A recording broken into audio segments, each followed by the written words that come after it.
மக்களே, இந்த ஒரு பதிவில் நம்ம என்ன பார்க்க போகிறோம்னா, ஏகப்பட்ட மாற்று கருத்து, ஏகப்பட்ட கோபம், ஏகப்பட்ட ஆதங்கம் எல்லாத்தையுமே நான் பார்த்துட்டு தான் இருந்தேன். தலைவர் இப்படிலாம் நடந்துக்கூடாது, இப்படியே போயிட்டு இருந்தால் தாவேக்கா எந்த நிலைமைக்கு போகிறது, தலைவர் பிரச்சனை பண்ணாமல் இருந்தால் வேலைக்காகாது, சும்மா வீட்டுக்குள்ளே இருந்தால் வேலைக்காகாது அப்படின்னு சொல்லிட்டு வேறு கட்சிக்காரங்க வேறு சில பேர்லாம் நான் எதுவுமே பேச மாட்டேன்.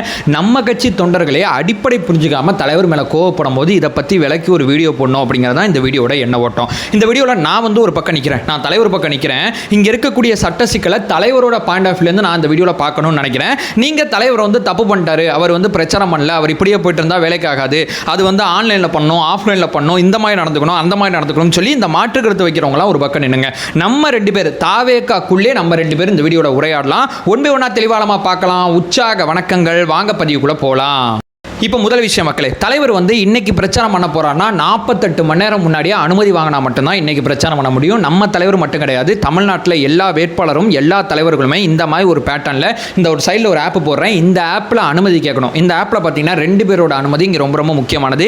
இந்த ஆப்பில் நீங்கள் போயிட்டு உங்களுடைய பேர், நீங்கள் யார், என்ன எதுன்னு சொல்லி அந்த வேட்பாளர் சம்மந்தப்பட்ட டீட்டெயில் அத்தனையும் கொடுத்துட்டு எந்த லொக்கேஷனில் எந்த இடத்துல நீங்கள் பிரச்சாரம் பண்ண போறீங்க அப்படிங்கிற டீட்டெயில் எல்லாமே அதில் கொடுக்கணும். இந்த ஆப்பில் இந்த விஷயத்தை நீங்கள் போட்டோன்னா ஆர்ஓன்னு சொல்லுவாங்க. 234 தொகுதிக்கும் ரிட்டர்னிங் ஆஃபீஸர் அப்படிங்கிற ஒருத்தவங்க இருப்பாங்க. அவங்கள்ட்ட பார்த்தீங்கன்னா இந்த வேட்பாளர் இந்த இடத்துல இந்த மாதிரி பிரச்சாரம் பண்ணுறதுக்கு அனுமதி கேட்கிறார் அப்படிங்கிற அந்த தகவல் அவங்கள்ட்ட போகும். அவங்க என்ன பண்ணுவாங்கன்னா, இந்த வேட்பாளர் இந்த இடத்துல பிரச்சாரம் பண்ணணும்னு ஆசைப்படுறாரு, காவல்துறை நீங்கள் அந்த லொக்கேஷன் போங்க, அந்த லொக்கேஷனில் பிரச்சாரம் பண்ண முடியுமா, செய்ய முடியுமா, இவங்க கேட்குற இடம் சரியான இடமா அப்படிங்கிறத காவல்துறை பார்த்தீங்கன்னா ஒத்துழைப்பு கொடுங்க, அந்த லொக்கேஷனில் போய் பார்த்துட்டு சொல்லுங்கன்னு சொல்லி காவல்துறையிட்ட ஒரு என்ஓசி வாங்குவாங்க.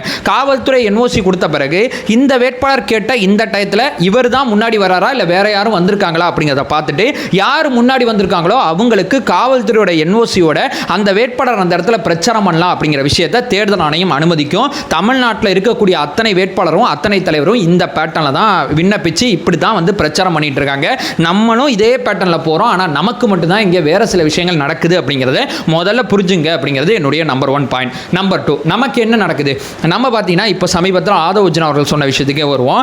வில்லிவாக்கத்தில் ஒரு இடத்துல நின்று பேசிட்டு அண்ணா நகர் வழியா வாகன பிரச்சாரம் பண்ணிட்டு டி நகர்ல போயிட்டு ஒரு இடத்துல பேசணும். இந்த மாதிரி நம்ம ஒரு பேட்டர்ன் போட்டு நம்ம அனுமதி கேட்கிறோம். எப்படி இவங்க சொன்னபடி 48 மணி நேரம் முன்னாடியே நம்ம அனுமதி கேட்டாச்சு.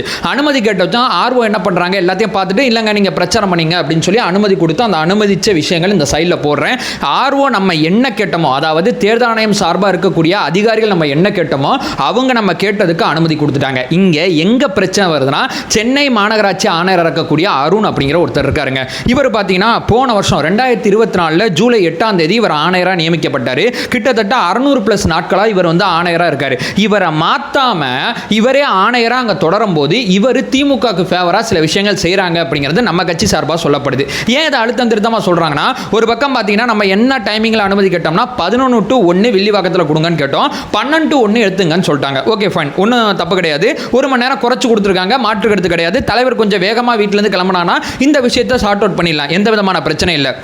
இதுக்கப்புறம் பார்த்தீங்கன்னா அண்ணா நகருக்கு போகிறதுக்கு நம்ம அண்ணா நகர் வழியாக போய் நம்ம டி நகரில் பிரச்சாரம் பண்ணணும். அண்ணா நகர் வழியாக போய் டி நகரில் பிரச்சாரம் பண்ணுறதுக்கு நம்ம முதல்ல இவங்க நம்ம கொடுத்த டைமிங் என்னன்னா 2 to 6 நீங்கள் பிரச்சாரம் பண்ணிக்கலாம் அப்படிங்கிற விஷயத்தை அவங்களே சொல்லிட்டாங்க. சைடில் போடுறேன். 2 to 6 சொன்னவங்க அடுத்த 1 மணி நேரத்தில் 2 to 3 தான் பண்ணணும் அப்படிங்கிற ஒரு விஷயத்த சொல்கிறாங்க. நம்ம இங்கே என்ன கேட்குறோம்னா, தமிழ்நாட்டில் எல்லா அரசியல் தலைவரும் உங்கள்கிட்ட விண்ணப்பிச்ச அனுமதி வாங்கிட்டு பிரச்சாரம் பண்ணிட்டு இருக்காங்க.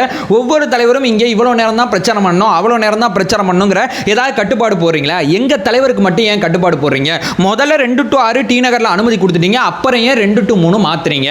யார் சொல்லி இந்த அனுமதி மாற்றப்படுது அப்படிங்கறதா தாவேக்கா மிக தெளிவா கேட்டுக்கிட்டு இருக்கு. யாருமே சொல்லலனா இந்த விஷயத்தை ஏன் செய்யணும்? டி நகர்ல 2 to 6 பிரச்சாரம் எல்லா தலைவருக்கும். நீங்க எடப்பாடி பழனிசாமி சென்னையில் 4 தொகுதி முடிச்சிட்டாரு. இன்னைக்கு சீமான் அண்ணன் 5 இடத்துல சென்னையில் பேசுறாரு. எல்லா தலைவரும் சென்னையில் பிரச்சாரம் பண்ணிட்டு இருக்காங்க. எல்லாரும் பொதுக்கூட்டம் போட்டெல்லாம் பிரச்சாரம் பண்ண முடியாது. ஏன்னா இது தேர்தல் சமயம். ஒரு நாளைக்கு ஸ்டாலின் ஐயாலாம் எடுத்தார்னா 6 தொகுதி 5 தொகுதி கவர் பண்றாரு. ஒரு பக்கம் உதயநிதி அவர்கள் போறாங்க, ஒரு பக்கம் தேமுதிக போறாங்க. எல்லாருமே ரோட்ல 4 பக்கம் மறிச்சு அழகா ஒரு இடத்துல நிப்பாட்டி அங்க இருக்கக்கூடிய தொண்டர்கள் பொதுமக்கள்கிட்ட பேசிட்டு தான் போறாங்க. எங்க தலைவரும் அந்த மாதிரி பிரச்சாரம் பண்ணணும்னு சொல்லி ஆசைப்படுறோம். எங்க தலைவருக்கு மட்டும் ஏன் அனுமதி மறுக்கிறீங்க? நேர கட்டுப்பாடு ஏன் போறீங்க அப்படிங்கறத நம்ம கேட்கிறோம். ஏன் தம்பி அவங்க சொன்னபடி 2 to 3 பண்ணிட்டு போக வேண்டியதானே, கிடைக்கிற வாய்ப்பை ஏன் விடணும் அப்படின்னு சொல்லி கேட்டீங்கன்னா, இந்த கேள்வி ஒரு பக்கம் நியாயமான கேள்வியா இருந்தாலும் இந்த கேள்விக்குள்ள இருக்கக்கூடிய சூட்சமத்தை புரிஞ்சுங்க. பைக்ல போனாதான் முடிக்க முடியும்னு சொல்றாங்க. 12 to 1 வில்லிவாக்கத்தில் பேசி முடிச்சுட்டு தலைவர் அங்கேருந்து கிளம்பி கிளம்பி அண்ணா நகர் வழியாக டி நகர் போனோம். அண்ணா நகர் வழியாக டி நகர் போகிறதுக்கு கிட்டத்தட்ட 40 நிமிஷம் பக்கம். அதாவது வில்லிவாக்கத்துலேருந்து அண்ணா நகர் போனோம், அண்ணா நகர்லேருந்து டி நகர் போனோம். இந்த ப்ராசஸுக்கு இவங்க சொல்கிறத 2 வீலரில் போனால் கூட பண்ண முடியாது. தலைவர் இவ்வளோ பெரிய க்ரௌடோட எப்படி அந்த லொக்கேஷனில் போய் அந்த பிரச்சாரத்தை பண்ணுவார்?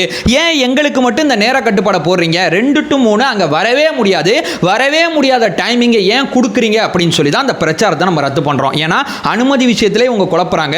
ஒருவேளை அந்த குளத்தூரில் வந்து என்ன பண்ணாங்க, நம்மளை அப்படியே பாதியில் விட்டு போயிட்டாங்கல்ல. ஏன்னா அந்த கரூர் சம்பவம் மீண்டும் நடந்துடக்கூடாதுங்கிறதுனால தான் வில்லிவாக்க பிரச்சாரத்தை அன்னைக்கே நம்ம ரத்து பண்ணோம். மறுபடியும் அனுமதி கேட்கும் போது இந்த மாதிரி குழப்பத்தை இவங்க பண்ணும்போது மீண்டும் இந்த மாதிரி எதுவும் சொதப்பிடுவாங்களா, நமக்கு போலீஸ் ப்ரொடெக்ஷன் வந்து ஒழுங்காக கொடுக்க மாட்டாங்களா அப்படிங்கிற பல்வேறு விதமான கேள்விகள் இங்கே வருது. அதனால தான் முன்னெச்சரிக்கையாக நம்மளே பிரச்சாரத்தை ரத்து பண்ணுறோம். நீங்கள் நல்லா கவனித்து பார்த்தீங்கன்னா சென்னையில் மட்டும்தான் அந்த பிரச்சனை நம்ம சந்திக்கிறோம். சென்னையில் தலைவரோட பிரச்சாரத்துக்கு முதல்ல அனுமதி மறுக்கப்பட்டுச்சு. அதுக்கப்புறம் ஹோட்டலில் போயிட்டு நம்ம வேட்பாளர் அறிமுக கூட்டம் நடத்தும் போது அதற்கும் வந்து அனுமதி மறுக்கப்பட்டு மறுபடியும் நம்ம அப்ளை பண்ணி கூட்டத்தை நடத்துறோம். அதுக்கப்புறம் நம்ம அந்த பிரச்சாரத்துக்கு அனுமதி கேட்டால் நமக்கு மட்டும் நேர கட்டுப்பாடு போடுறாங்க. சென்னையை பார்த்து இவங்க ஏன் பயப்படுறாங்க? சென்னையில் அனுமதி கொடுத்தா விஜய் அண்ணா ஜெயிச்சிருவார் அப்படிங்கிறது தான் இவங்களுடைய பிரதானமான எண்ணம். 16 தொகுதியில் தாவேக்கா மிகப்பெரிய செல்வாக்கோட இருக்கு. விஜய் அண்ணாவோட பிரச்சாரம் சென்னையில் நடந்துச்சுன்னா திமுகவோட கோட்டையா சொல்லப்படுற சென்னையானது கைவிட்டு போயிருமோ அப்படிங்கிற பயத்தில் தான் சென்னையில் தலைவர் விஜய் அவர்களுக்கு சரியா அனுமதி கொடுக்க மாட்டாங்க. நீங்க நாளைக்கு பார்த்தீங்கன்னா சைதாப்பேட்டை பிரச்சாரம் ரத்து அப்படிங்கிற செய்தி வருது. கேட்டால் 1 மணி நேரம் தான் பிரச்சாரம் பண்ணணும் அப்படிங்கிற அந்த நேர கட்டுப்பாடை நமக்கு மட்டும் தான் போடுறாங்க, வேற யாருக்குமே போட மாட்டாங்க. இங்க இருக்கக்கூடிய பிரச்சனையே அதுதான். ஏன் எங்களை இந்த டைமிங்கில் முடிக்கணும், இந்த டைமிங்கில் ஆரம்பிக்கணும்னு சொல்றீங்க? காலைல 8 மணிக்கு ஆரம்பிச்சு நைட்டு 10 மணி வரைக்கும் பிரச்சாரம் பண்ணலாங்கிறது தானே தேர்தல் ஆணையம் சொல்லுது. எங்களுடைய பிரச்சார திட்டத்தை நீங்க உள்ள வந்து கரெக்ஷன் பண்றீங்க. இங்கேருந்து இங்கே பண்ணணும், இங்கேருந்து அங்கே போகணுங்கிற நீங்க ஒரு நேர கட்டுப்பாடு கொண்டு வரீங்க. அந்த நேர கட்டுப்பாடை எங்களால் ஃபாலோ பண்ண முடியாது. எங்களால் மட்டும் கிடையாது, எங்க மாதிரி தலைவர் வச்சுக்கிற வேற யாராலுமே ஃபாலோ பண்ண முடியாது. ஏன்னா மக்கள் அவர் மேல அவ்வளோ அன்பு வச்சிருக்காங்க, அவர் மக்கள் மேல அவ்வளோ அன்பு வச்சிருக்காங்க. 2 பேரும் அந்த அன்பை பரிமாறிக்கிற ஒரு நிகழ்வாக தான் மக்கள் சந்திப்பு இருக்கு. அந்த மக்கள் சந்திப்பில் நேர கட்டுப்பாட்டை போட்டு ஏன் இப்படி படுத்தி எடுக்கிறீங்க அப்படிங்கிறதா எல்லாருமே கேட்டுக்கிட்டு இருக்காங்க. ஏன்பா எலெக்ஷன் கமிஷன் வந்தா எல்லாம் சரியாயிரும், அதாயிரும் இதாயிரம்லாம் சொல்றீங்களே, ஏன் இப்படி நடக்குதுன்னு சொல்லி கேட்டீங்கன்னா, எலெக்ஷன் கமிஷன் வந்தா எல்லாம் சரியாகணும், ஆனா இங்க சரியாகாம இருக்கு அப்படிங்கிறதா நம்மளுடைய பிரதானமான விஷயம். ஆர்வனா யாருன்னு நினைக்கிறீங்க? இதற்கு முன்னாடி இருந்த வருவாய் கோட்டாட்சியராக இருப்பாங்க, இல்ல துணை கலெக்டராக இருப்பாங்க, இல்ல மாவட்ட கலெக்டர் வந்து இந்த கோட்டாட்சியருக்குலாம் மேல வந்து இப்போ வந்து மாவட்ட ஆட்சியர் அப்படின்னு நம்ம சொல்லுவோம்ல கலெக்டர், அவங்க வந்து மாவட்ட தேர்தல் நடத்தும் அலுவலர். இவங்க எல்லாருமே அரசு துறையில் ஏதோ ஒரு இடத்துல வேலை பார்த்தவங்க தான் இன்னைக்கு தேர்தலை நடத்துறாங்க. அதே மாதிரி காவல்துறையில் இருக்கிறவங்க ஆல்ரெடி அதிகாரிகள் அத்தனை பேரையும் இந்த முதலமைச்சர் மு க ஸ்டாலின் தான் உள்துறையை பார்த்துக்கிறாரு. அவர் நியமிச்ச அதிகாரிகள் தான் தமிழ்நாட்டில் இருக்காங்க. மேற்கு வங்கத்தில் கடைசியாக இருக்கக்கூடிய இன்ஸ்பெக்டர் லெவலுக்கு மாத்துறாங்க. தமிழ்நாட்டில் சென்னை மாநகராட்சி ஆணையரை கூட ஏன் மாற்ற மாட்டாங்க அப்படிங்கிறதா மிக முக்கியமான கேள்வியா இருக்கு. இந்த அதிகாரிகள் மாத்தாதனால தான் நம்ம இந்த மாதிரி சட்ட சிக்கலை சந்திக்கிறோமே தவிர, இப்ப தலைவர் வந்து நாளைக்கு சைதாப்பேட்டை அதுக்கடுத்து திருநெல்வேலி போகிறதுக்கு ஐடியா பண்ணாரு. அவர் ஒவ்வொரு நாளும் தன்னுடைய திட்டமிடலை பண்ணிக்கிட்டு தான் இருக்காரு. அந்த திட்டமிடலுக்கு ஏற்ற ஒத்துழைப்பு காவல்துறை தரப்புலேருந்து கிடைக்க மாட்டேது. அதனால தான் பிரச்சாரம் ரத்து செய்யப்படுது. தலைவர் பாயிண்ட் ஆஃப் வியூ பொறுத்தவரையும் பார்த்தீங்கன்னா கரூர் விஷயத்தை கண்ணுக்கு முன்னாடி பார்த்துட்டாரு. நான் வெளியே வந்து பிரச்சாரம் பண்ணால் எனக்கு 10 ஓட்டு கிடைக்கும், அதில் மாற்று கருத்து கிடையாது. நான் வெளியே வந்து பிரச்சாரம் பண்ணும்போது மக்களுக்கு எந்த விதமான பாதிப்பு இல்லாமல் அந்த பிரச்சாரம் முடியணும். ஒரு நியூஸ் ஏதாவது ஒன்று நடந்துச்சுன்னு வைங்களேன், இப்போ பேசின அத்தனை பேர் மாற்றி பேசுவான், நம்மளை தான் தெருவில் இழுத்து விட்டுருவானுங்க. ஆல்ரெடி இந்த விஷயம் நமக்கு நடந்துச்சு. மீண்டும் இந்த அஜெண்டாக்குள்ள விழுந்து இந்த வேலையை பார்க்காதீங்க. சரிப்பா நீ சொல்றபடி பிரச்சாரம் ரத்து, இதுக்குள்ளே எத்தனை நாள் தான் ஓட்டுவேன், எத்தனை நாள் சொல்லுவேன்? எலெக்ஷன் இவ்வளோ பக்கத்தில் இருக்கும்போது என்ன பண்ணுவீங்க? ஆல்டர்னேட்டிவாக ஏதாவது பண்ணும்ல அப்படின்னு சொல்லி கேட்டிங்கன்னா, ஆல்டர்னேட்டிவ் நோக்கி நம்ம கட்சி நிச்சயமாக நகரும், மாற்றுக்கிறதே கிடையாது. நான் அந்த ஃபோனில் எவ்வளோ பேசுனேன் தெரியுமா? எல்லாத்தையும் நல்ல வீடியோவில் சொல்ல முடியாது. இங்கே இருக்கக்கூடிய பிரச்சனையாக தான். ஏன்னா நீங்கள் நினைக்கிற ஆன்லைன் நியூஸ் வேற மாதிரி இருக்குது, ஆஃப்லைன் நியூஸ் வேற மாதிரி இருக்குது. இதுதான் இங்கே இருக்கக்கூடிய பிரதானமான பிரச்சனை. ஆன்லைனில் சொல்லக்கூடிய விஷயங்களே நம்ம ஆதாரப்பூர்வமாக எடுத்து சொல்ல முடியாது. ஏன்னா சில பேர் வாய் வழியாக சில விஷயங்களை சொல்கிறாங்க, அதெல்லாம் நம்மளால் வெளியே சொல்ல முடியாது. இவ்வளவு பெரிய சட்ட சிக்கலை நம்ம கட்சி இருக்கும்போது நம்ம வேணும்னு எதையுமே செய்யலைங்க. நம்மளுடைய பிரச்சனையை மக்கள்கிட்ட எடுத்து போய் சொல்லுங்க. மக்கள் இந்த மாதிரி பிரச்சனைகளை தாவேக்காக்கு மட்டும் கொடுக்குறாங்க. ஏன் மற்ற தலைவர்லாம் பண்ண விடுறாங்களா? மற்றவங்களாம் அவங்களுக்கு காம்படிஷன் கிடையாதுங்கிறத அவங்க ஃபீல் பண்ணுறாங்க. நம்ம மட்டும்தான் காம்படிஷன், அதான் நமக்கு இவ்வளோ கட்டுப்பாடு, வேற யாருக்கும் எந்த பிரச்சனையும் கிடையாது. ஸோ நீங்கள் என்ன பண்ணணும், நான் என்ன பண்ணணும்னா, நம்ம தான் பிரச்சாரம் பண்ணலாம்ல. நான் பிரச்சாரம் பண்ணலாம், நீங்கள் பிரச்சாரம் பண்ணலாம். நான் நேற்று என்னோட வார்டில் போயிட்டு 500 பேர்ட்ட நான் ஓட்டு கேட்டேன். அதாவது 500 குடும்பங்களை ஏறி இறங்கி நாங்கள் போய் பார்த்து ஓட்டு கேட்டோம். ஒவ்வொரு குடும்பத்திலும் ஒரு 2 ஓட்டுனால நான் நேற்று 1000 பேருக்கு என்னுடைய தொகுதியோட வேட்பாளரை கொண்டு போய் சேர்த்தேன், விசில் சின்னத்தை கொண்டு போய் சேர்த்தேன். இன்னைக்கு உட்காந்து நான் வீடியோ பண்ணிட்டு இருக்கேன்.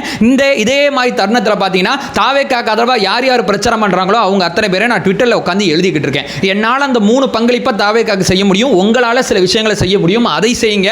தலைவரோட பிரச்சாரம் திட்டமிட்டு தடுக்கப்படுது. தலைவரை புரிந்து கொள்ளுங்கள், விமர்சிக்கும் முன் கவனியுங்கள் அப்படிங்கிறத நான் இங்கே சொல்கிறேன். அதை சொல்லிட்டு இந்த வீடியோ நான் என் பண்ணிக்கிறேன். நம்ம சேனலை ஃபர்தராக ஃபாலோ பண்ணிங்கன்னா பொலிட்டிக்கல் சார்ந்து மிக முக்கியமாக பல்வேறு விதமான விஷயத்தை நம்ம தொடர்ச்சியாக பார்த்துட்டு இருக்கோம். நம்மளோட ஒரே நோக்கம் அறியாமை அகற்ற வேண்டும், அறியாமை அகற்றப்பட வேண்டும். Thank you so much.